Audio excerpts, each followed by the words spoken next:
Kita akan baca firman Tuhan dari Mazmur Daud pasal yang ke-22 ayat 19 sampai yang ke-28.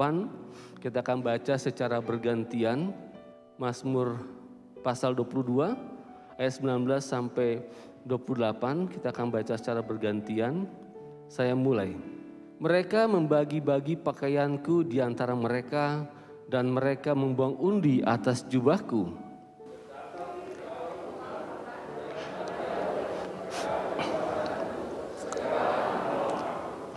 Lepaskanlah aku dari pedang dan nyawaku dari cengkraman anjing.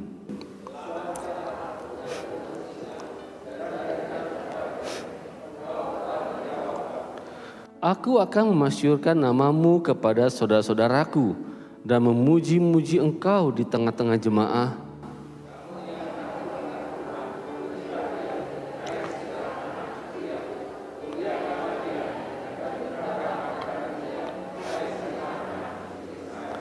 Sebab ia tidak memandang hina ataupun merasa jijik kesengsaraan orang yang tertindas, dan ia tidak menyembunyikan wajahnya kepada orang itu, dan ia mendengar ketika orang itu berteriak minta tolong kepadanya.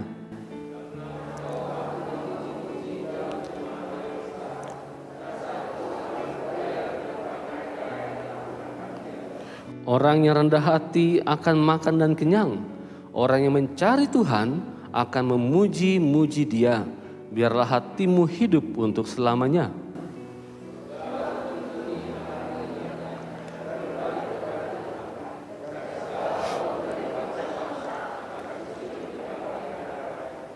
Amin. Silakan duduk kembali. Shalom buat kita semua. Perkenalkan, nama saya Pendeta Rehardian Desiala, orang tua asli dari Toraja Mamasa, Sulawesi Barat. Hanya saya diaspora, lahir besar di Depok, kemudian ada di Bandung ini. Saya sudah berkeluarga, anak kami yang pertama sudah kuliah, lagi magang di Hotel Aston. Anak kami nomor 2 SMP kelas 2, anak kami yang ketiga umur 3 tahun setengah. Ya, itu demikian perkenalan singkat. Saya dipercayakan Tuhan melayani bagi Gembala Sidang di GKU Sarijadi, Bandung. Demikian, biar nama Tuhan yang dimuliakan. Amin. Firman Tuhan hari ini temanya Allah kekuatan dan Allah penolongku. Ada apa di balik tema ini? Berarti ada sesuatu yang membuat pemazmur Raja Daud itu bingung, itu resah, khawatir, takut, bimbang. Berarti ada sesuatu di balik tema ini. Ada yang membuat dia lemah, ada yang membuat dia tawar hati, sehingga dia membutuhkan kekuatan dari Allah. Dikatakan penolong, Tuhan adalah penolongku. Berarti ada sesuatu yang membuat Daud membutuhkan pribadi, yang membuat dia aman, yang membuat dia tentram, yang membuat dia percaya diri dalam menjalani hidup kepemerintahannya dan panggilannya sebagai orang yang diurapi Raja Tuhan. Dia butuh penolong. Pertanyaannya adalah dalam bacaan kita, apa bentuk penderitaan, kesusahan, kesulitan yang dihadapi oleh Raja Daud? Kalau kita baca perikop ini dari awal, di situ dikatakan, Allahku, Allahku, mengapa engkau meninggalkan aku? Kitab ini terkenal dengan pujian rusa di fajar hari. Di kala fajar, bagaimana Daud merasa dia ditinggalkan oleh Allah. Satu sisi dia percaya dengan Allah, kehadiran Allah, kepercayaan dia pada Allah yang maha dahsyat dan ajaib. Dia percaya bahwa Allah menyertai dia, tapi ada di sebuah titik di mana Daud merasa Allah meninggalkan dirinya. Pada Daud sudah berseru siang dan malam. Dia berdoa siang dan malam. Tapi Daud tidak mendengar jawaban doa dari Tuhan. Daud sudah bersungguh-sungguh cari Tuhan. Tapi dia tidak mendapatkan jawaban. Sungguh penderitaan yang paling mengerikan dalam hidup kita kekristenan adalah ditinggalkan Tuhan. Betul? Mungkin ditinggalkan pacar, ditinggalkan pekerjaan, kita masih bisa terima, waktu bisa berlalu. Tapi ditinggalkan Tuhan, binasa. Daud mengalami kepedihan seperti itu. Daud susah sekali hatinya. Apa yang menjadi bentuk penderitaan dia? Dia dihina oleh para pencibir dia. Dia diolok-olok, kalau pakai bahasa sekarang dia dibully. Padahal ada seorang raja yang diurapi, yang sah, yang diurapi oleh Tuhan. Tapi dia dibully, dia diolok-olok, dia dihina, dia ditolak. Dan dia juga mengalami yang namanya tawar hati. Dan dia juga dilukai secara fisik. Dia mengalami berbagai bentuk penderitaan. Dan Mazmur pasal 22 ini merupakan tipologi akan Yesus Kristus. Di mana di atas kayu salib Yesus mengatakan apa? Eloi, Eloi, lama sabachthani. Allahku, Allahku, mengapa engkau meninggalkan aku? Sebuah nubuatan yang telah digenapi dalam diri Yesus Kristus.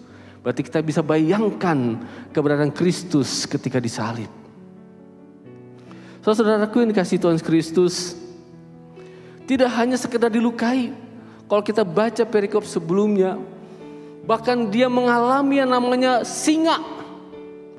Dia mengalami yang namanya cengkraman singa, mulut singa. Dia mengalami yang namanya dari tanduk banteng. Dia mengalami itu bicara tentang apa? Bicara tentang kuasa jahat, roh jahat. Yang mengintimidasi, yang mengintervensi. Karena dia sempat jatuh ke dalam dosa. Dituduh dosanya terus menerus. Ditervensi dengan kuasa jahat. Begitu menderitanya Raja Daud. Dan ini pun, kita pun mengalami hal seperti ini. Dan menghadapi perjalanan hidup ini, kita mengalami penderitaan dan kesusahan karena nama Kristus, karena kita orang Kristen, karena kita berbuat baik, karena kita berbuat jujur, karena kita berbuat benar, karena kita hidup kudus, kita hidup suci, kita hidup benar dan baik, dicibir orang. Waktu berbuat dosa digosipin. Pada gitu bertobat, berbuat benar digosipin juga. Jadi kira-kira orang mau apa gitu ya? Diolok-olok. Daud mengalami itu. Sekarang pun begitu saudara-saudaraku. Kita mengalami kesusahan. Apa kesusahan kita yang begitu penat? Yang membuat kita merasa, Tuhan, saya kok sudah berdoa, saya sudah mencari Tuhan, saya sudah melayani Tuhan. Kenapa jawaban doa belum ku dapat sampai hari ini? Kenapa kami masih susah? Kenapa masalah bertubi-tubi datang, tidak ada habis-habisnya? Satu belum selesai, sudah ada yang lain. Capek Tuhan. Kayaknya Tuhan gak ada. Banyak orang yang berteriak seperti ini ketika mengalami pandemi. Tuhan, di mana Tuhan berada? Orang yang saya kasihi Tuhan panggil. Bahkan aku tidak sempat melihat jasad orang yang aku kasihi. Termasuk istri saya. Ayah yang dikasihnya meninggal di masa-masa COVID. Sehingga tidak bisa pulang ke kampung. Hanya bisa melihat video saja pemakamannya. Sedih. Masa-masa pandemi membuat kita belajar dan diajar. Betapa kita perencanaan kita begitu matang. Perusahaan raksasa sehebat sebesar apapun hancur rencananya. Bahkan ada kolaps. Di titik itu, apakah dia bisa masih mengatakan Yesus baik? Apakah dia tidak mengatakan, Tuhan di mana engkau berada Tuhan? Tuhan di mana kasih-Mu, kata engkau menyertai kami? Tanpa disadari orang mengalami hal itu. Saya banyak melayani orang-orang begitu ketakutan menghadapi COVID ini. Puji nama Tuhan, ketika kita terus berdoa, kita belajar respon dari Daud ini. Apa respon Daud ketika dia menyikapi situasi masalah penderitaan seperti itu. Ada dua reaksi Daud. Reaksi pertama reaksi yang negatif. Dikatakan kalau kita baca ayat sebelumnya, dia rendah diri saudaraku. Dia menghasihani diri sendiri. Ada roh inkubus dalam dirinya. Dia aku ini ulat. Kalau dalam bahasa aslinya cacing. Saya ini ulat, saya ini cacing. Saya ini beling. Saya nothing. Saya tidak ada gunanya. Saya tidak berguna. Saya tidak ada apa-apanya. Saya bukan sesuatu. Dia mengasihani diri sendiri. Dia rendah diri terhadap orang lain. Saudara-saudaraku, ini terjadi juga dalam kehidupan sekarang. Dan fakta hari ini ketika mengalami kesusahan, ketika mengalami kebangkrutan, pikir kita apa? Tuhan pasti marah saya. Tuhan pasti kutuk saya.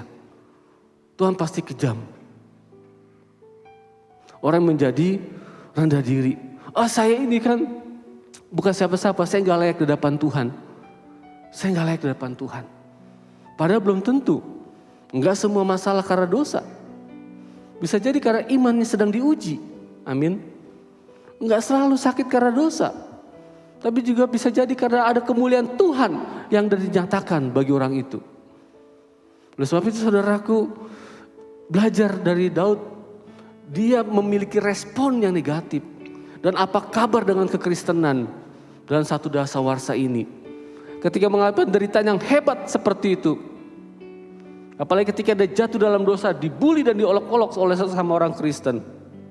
Banyak orang yang murtad. Ada orang yang menggadaikan imannya. Karena harta menggadaikan imannya. Responnya negatif saudara. Ketika dia merasa ditinggalkan oleh Tuhan. Ada responnya negatif. Berikutnya adalah dalam dunia kekristenan masa kini adalah saya menyebutnya Kristen rasa ateis. KTP-nya Kristen saudaraku. Tapi kehidupannya pengandalan diri bukan Tuhan. Kristen ateis. Merasa kemampuan manajemennya, keterampilan yang dia miliki bisa menghidupi dirinya sendiri. Dalam menyikapi situasi yang sulit, ada juga namanya Kristen animisme, rasa animisme, Kristen rasa dinamisme. Itu kekristenan yang mengandalkan kuasa lain di luar Tuhan. Dia mengandalkan jimat-jimat, dia mengandalkan opo-opo, dia mengandalkan dukun-dukun kuasa kegelapan yang dipikir itu bisa menyelamatkan dirinya. Namun Daud, saudaraku, dia tidak berhenti pada respon negatif itu. Dia langsung pada respon yang positif. Dia langsung beralih kepada respon yang positif. Apa respon positifnya? Daud mengambil keputusan iman untuk tetap berdoa kepada Tuhan. Meskipun dia merasa tidak didengar oleh Tuhan doanya. Meskipun dia merasa ditinggalkan oleh Allah. Daud tetap berdoa. Daud tetap bersyukur. Daud tetap memasyurkan nama Allah. Daud tetap memuji nama Tuhan. Daud tidak meninggalkan Tuhan. Daud tetap setia kepada Tuhan. Kualitas iman seperti inilah yang dibutuhkan oleh kita sebagai umat Allah. Tuhan ingin kita hidup demikian. Bahkan Daud bernazar saudara. Dia akan memasyurkan nama Tuhan. Dalam bacaan kita dia melihat satu sisi dia merasa ditinggalkan. Tapi kalau kita lihat ayat yang ke-22. Tuhan telah mendengar doaku. Luar biasa. Ini iman. Kita butuh iman. Coba bilang kanan kiri. Kamu butuh iman. Amin. Kita butuh iman. Milikilah iman yang menyelamatkan. Yang mengandalkan Tuhan Yesus saja. Saudara-saudaraku yang dikasih Tuhan Kristus. Pertanyaannya adalah. Bagaimana Raja Daud bisa mengalami kekuatan Allah itu? Bagaimana Raja Daud bisa mengalami kuasa pertolongan Allah itu? Sehingga dia bangkit potensinya sebagai raja. Bangkit potensinya sebagai pria. Bangkit potensinya sebagai seorang ayah. Bagaimana cara Daud mengalaminya? Ini kita lihat dari bacaan kita sebelumnya. Kalau kita baca dari pasal 22 itu ayatnya keempat sampai keenam, itu jawabannya. Daud mengingat akan karya dan tindakan Allah pada nenek moyangnya. Daud tidak segera mengingat, Daud tidak segera mengenang, tapi Daud mengingatnya dan mengenangnya dengan iman kepada Allah. Dalam bahasa sehari-hari, Tuhan, aku percaya apa yang telah Engkau lakukan pada nenek moyangku dari Mesir menuju tanah perjanjian, kuasa yang sama sanggup dinyatakan kepada aku. Sebab kuasa-Mu, kasih-Mu, pemeliharaanmu, kedahsyatanmu dulu, sekarang, sampai selama-lamanya tidak pernah berubah. Amin. Dia mengingat kuasa Tuhan. Mohon maaf, minggu lalu saya baru pulang dari tanah perjanjian. Saya belajar memahami ayat ini dengan konteks perjalanan pergi sana. Saya bayangkan ketika berada di Mesir menuju ke Israel, begitu panjang perjalanan padang gurun yang kami lewati. Bagi Bapak Ibu yang pernah ke sana pasti memahami yang saya sampaikan. Bagaimana dulu waktu kami datang ini pakai jalan raya aspal yang bagus dengan mobil AC, bis. Dulu tanpa semua itu sangat panas. Begitu saya turun dari bis menuju tempat seperti rest area, kalau pakai bahasa Indonesia di sini sangat panas anginnya. Kering, bibir pun kering, saudaraku. Terpaan angin itu membuat badan saya itu goyang ketika turun. Apakah karena lapar saya nggak tahu. Tapi jelas terpaan angin itu membuat saya tergoncang. Saudara, apakah saya masih jet lag? Saya juga nggak tahu. Tapi yang jelas hantaman itu begitu kuat. Saudaraku, yang saya alami adalah bangsa Israel tidak akan mungkin masuk tanah perjanjian kalau tidak ada tiang awan, tiang api. Amin. Gak mungkin, saudara. Karena begitu panas. Malam pun begitu dingin. Jadi tindakan Allah yang menyediakan tiang awan dan tiang api itu menyelamatkan bangsa Israel. Itu memelihara bangsa Israel. Dalam pengertian sesungguhnya tiang awan dan tiang api memang tidak ada. Tapi pengertian secara rohani ada sampai sekarang. Ada hamba Tuhan yang mengatakan Allah itu triliunan rupiah atau triliunan dolar mengeluarkan biaya untuk bangsa Israel keluar dari Mesir masuk tanah perjanjian. Berapa megawatt itu listrik yang Tuhan berikan selama perjalanan untuk 3.000 orang. Kalau pakai pendekatan itu, berapa listrik yang disediakan tiap hari untuk 3 juta orang. Berapa AC yang disediakan untuk 3 juta orang? Di sini AC untuk sekian ribu orang, ratus orang di sini berapa AC, Pak? Banyak, Pak, ya. Apalagi di padang gurun. AC-nya berapa banyak? Berapa teknisi yang digunakan, yang dibayar untuk pasang infrastruktur seperti itu? Belum tiang awan, tiang api. Belum, saudaraku, kasih makan di padang gurun. Berapa banyak kita kasih makan pagi, siang, sore, dan malam. Mereka tidak kekurangan. Berapa banyak untuk 3 juta orang. Banyak biaya yang dikeluarkan. Sama seperti perjalanan kita kalau pergi ke mana ada konsumsinya. Tuhan siapkan konsumsinya. Tuhan pelihara umatnya dengan baik-baik. Saudara, Daud merefleksikan tindakan Allah yang nyata bagi nenek moyangnya. Dan dia percaya, saudara, itu menjadi bekal, itu menjadi modal. Dia percaya bahwa Tuhan melihat dia.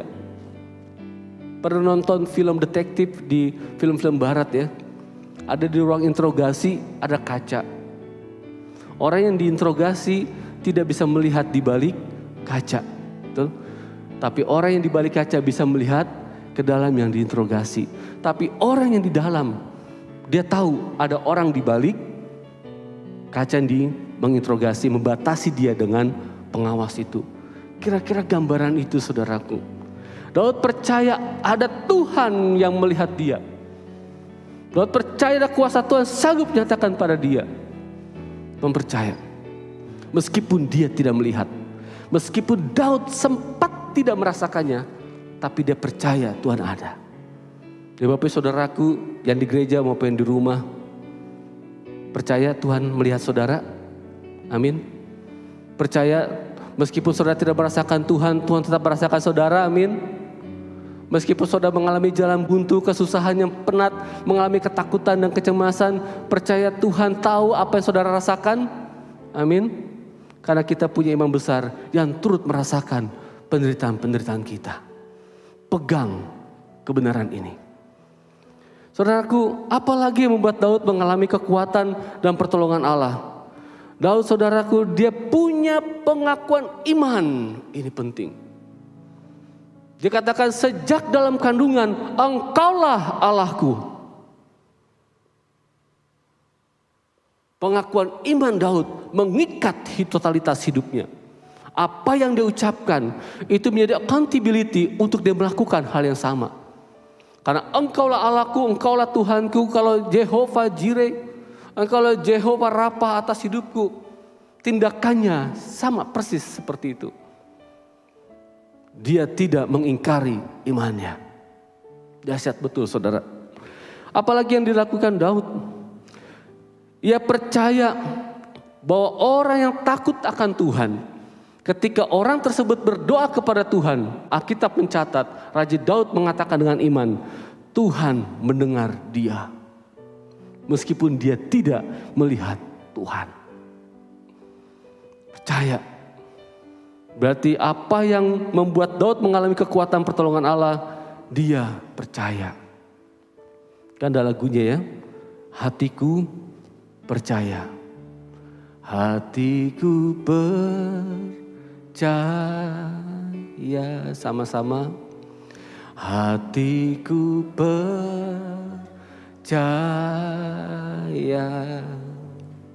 Hatiku percaya.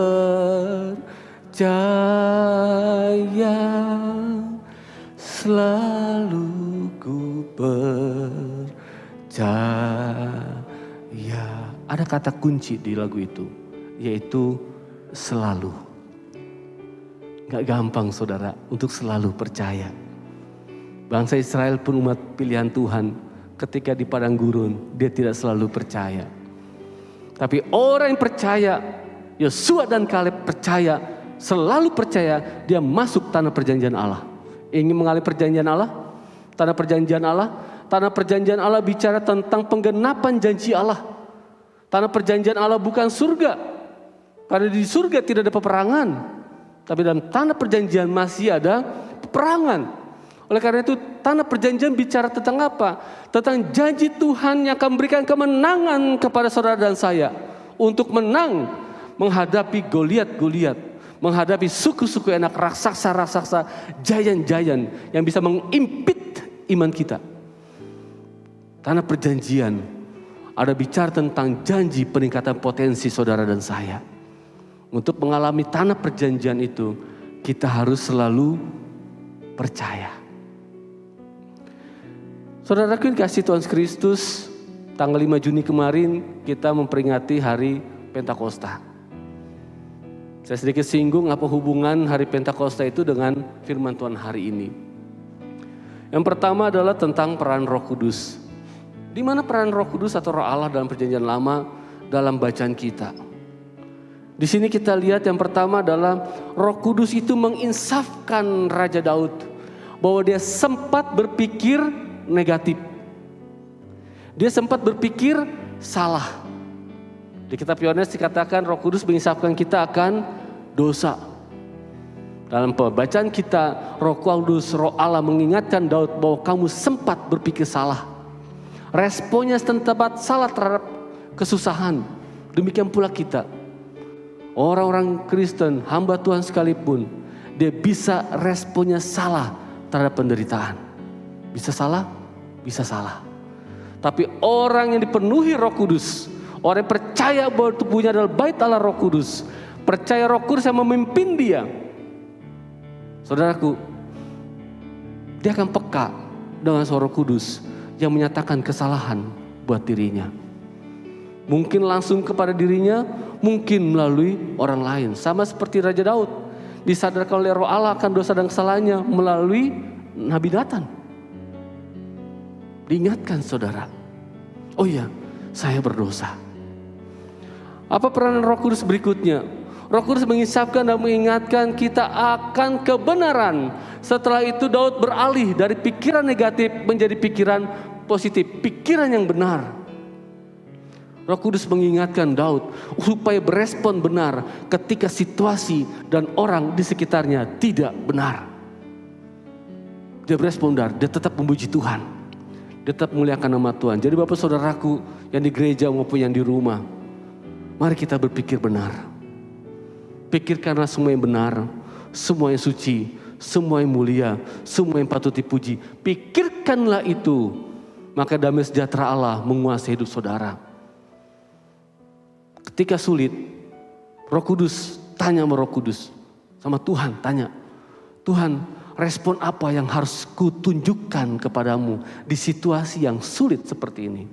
Sakit yang sudah menahun, bisnis yang dicoba gagal-gagal, situasi di mana kami di PHK, dirumahkan, situasi di mana aku ditinggalkan oleh pasanganku, anakku yang kukasih. Bagaimana responku Tuhan? Bagaimana responku terhadap tuduhan-tuduhan dan fitnah-fitnah yang ditujukan kepada saya? Bagaimana respon yang benar? Roh Kudus tolong tuntun saya. Dan saya percaya cepat atau lambat dalam waktunya Tuhan akan memberikan petunjuk. Kemudian apa yang dilakukan Roh Kudus? Roh Allah pada bacaan kita, dia mengingatkan Raja Daud akan janji Tuhan. Janji penyelamatan, janji kekuatan, janji penyertaan, janji pemeliharaan, janji keberpihakan Allah kepada orang-orang yang tertindas, keberpihakan Allah kepada kaum-kaum marginal. Allah berpihak kepada orang seperti itu. Roh Kudus mengingatkan akan janji Tuhan atas hidup Daud. Kalau gitu bagaimana peran kita?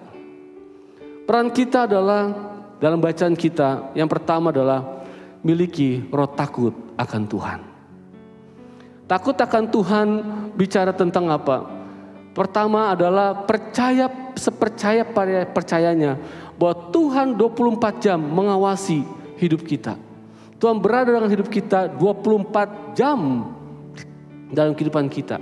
Sehingga kita gak berani macam-macam dengan tangan ini. Kita gak berani macam-macam dengan kaki ini. Kita gak berani macam-macam dengan pikiran ini. Karena Tuhan mengawasi, Tuhan melihat, Tuhan hadir. Saudaraku, kenapa kita harus menghormati Tuhan? Saya kasih analogi. Katakanlah ada suami istri sedang berantem. Bapak Ibu pernah berantem? Saya lihat wajahnya gak pernah ya. Gak pernah 2 kali gitu ya. Pernah berantem, kemudian Pak Gembala, Pak Pendeta Almond datang. Kira-kira berhenti gak berantemnya? Berhenti? Dia bilang iya pasti pengalaman ini. Kemudian Pak Pendeta Almond Gembala datang berhenti. Setelah itu Pak Gembala bilang, saya permisi dulu ya, saya mau pelayanan kembali. Kira-kira suami istri itu ada ronde keduanya enggak? Tiba-tiba Pak Gembalanya lupa handphone, datang lagi ke rumah itu. Kira-kira berhenti lagi? Berhenti lagi, saudaraku. Kenapa bisa begitu? Karena ada pribadi yang dihormati. Malu rasanya berantem, malu rasanya berkelahi, malu rasanya saling menyalahkan di depan pribadi yang dihormati. Betul? Itu baru Pak Gembala. Apalagi Tuhan kita Yesus Kristus. Persoalannya adalah Pak Gembala terlihat secara fisik. Yesus, Roh Kudus tidak terlihat secara fisik. Itu yang membuat kita mengabaikan roh takut akan Tuhan. Oleh karena itu ingat prinsip cermin di ruang interogasi ini. Meskipun aku tidak melihat, tapi aku percaya Dia memperhatikan. Saudaraku, berikutnya apa roh takut akan Tuhan? Roh takut akan Tuhan adalah dia suka yang Tuhan suka dan benci yang Tuhan benci. Benci di sini bukan karena Tuhan pemarah, pemurka, pendendam, bukan. Tapi benci di sini adalah Tuhan tidak suka orang melakukan kejahatan dan dosa. Dibangun roh takut akan Tuhan. Berikutnya, milikilah roh kerendahan hati. Belajar dari Raja Daud. Meskipun dia punya kekuasaan, dia punya otoritas, saudaraku, dia tetap rendah hati di hadapan Allah. Apa tuh rendah hati dalam konteks otoritas seperti ini? Rendah hati dimaksud di sini adalah, saudaraku, dia hidupnya bergantung pada Allah. Hidupnya bergantung sepenuhnya pada otoritas Allah, pada penyertaan Allah dan pemeliharaan Allah. Dia bergantung sepenuhnya pada Allah. Dia rendah hati. Siapakah saya yang bisa melakukan semuanya ini? Semua karena kasih karunia Allah. Yang dimiliki berikutnya dalam meresponi tuntunan dan bimbingan pimpinan Roh Kudus adalah bersedia mengikutinya. Saat belajar dari Raja Daud, ketika sempat berpikir negatif, berpikir salah, ketika Roh Kudus ingatkan kebenaran, dia langsung mengikuti pikiran Roh Kudus. Kita memikirkan apa yang dipikirkan Roh. Oleh karena itu, saudaraku, ketika mengalami problem-problem hidup, entah karena keuangan, entah karena karakter pasangan, entah karena kesehatan, sakit penyakit, entah karena pekerjaan, mari kita belajar bangun pemikiran, memikirkan apa yang dipikirkan Roh Kudus, supaya kedagingan kita mati dengan sendirinya. Karena kita mencatat, kita tidak bisa matikan keinginan daging.